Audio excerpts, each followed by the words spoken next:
सभी भक्तजनों को जय श्री कृष्ण। श्री कपिल भगवान ने आगे कहा, जो सबका आश्रय होने के कारण समस्त प्राणियों में अनुपस्थित होकर भूतों द्वारा ही उनका संहार करता है, वह जगत का शासन करने वाले ब्रह्मादि का भी प्रभु भगवान, काल ही यज्ञों का फल देने वाला विष्णु, इसका ना तो कोई मित्र है, ना कोई शत्रु और ना ही कोई सगा संबंधी ही है।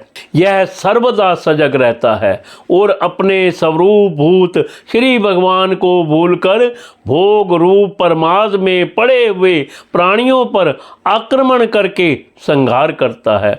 उनका इसी के भय से वायु चलता है, इसी के भय से सूर्य तपता है, इसी के भय से इंद्र वर्षा करते हैं और इसी के भय से तारे चमकते हैं। इसी से भयभीत होकर ओष्ठियों के सहित लताएं और सारी वनस्पतियां समय समय पर फल फूल धारण करती हैं।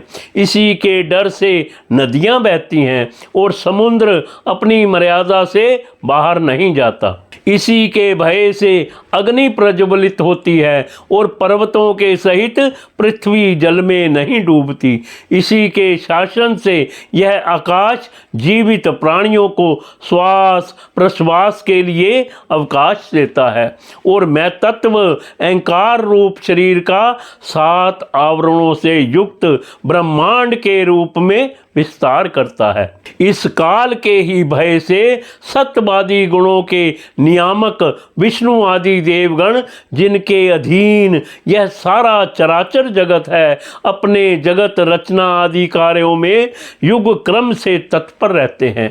यह अविनाशी काल स्वयं अनादि किंतु दूसरों का आदि कर्ता उत्पादक है तथा स्वयं अनंत होकर भी दूसरों का अंत करने वाला है। यह पिता से पुत्र की उत्पत्ति कराता हुआ सारे जगत की रचना करता है और अपनी संहार शक्ति मृत्यु के द्वारा यमराज को भी मरवा कर इसका अंत कर देता है।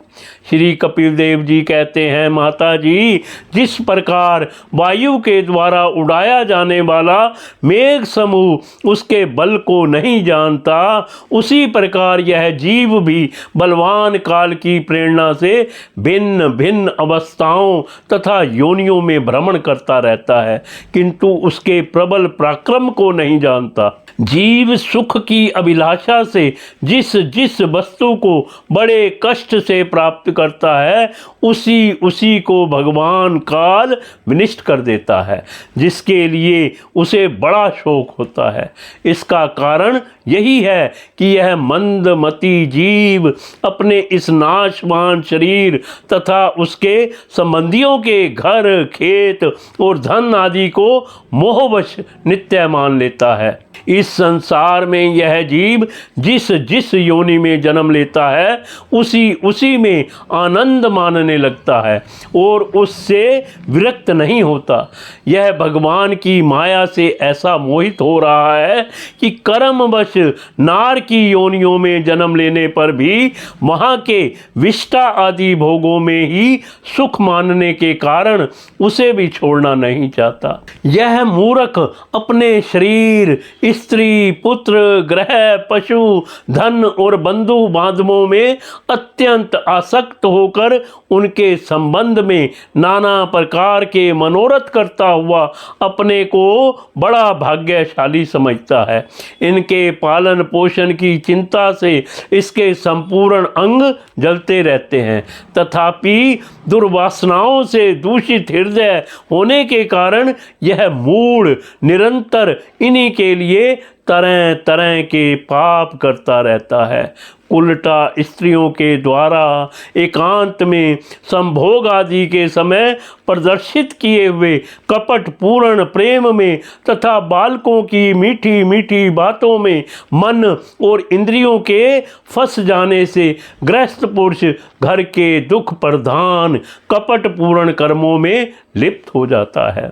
उस समय बहुत सावधानी करने पर यदि उसे किसी दुख का प्रतिकार करने में सफलता मिल जाती है तो उसे ही वह सुख मान लेता है।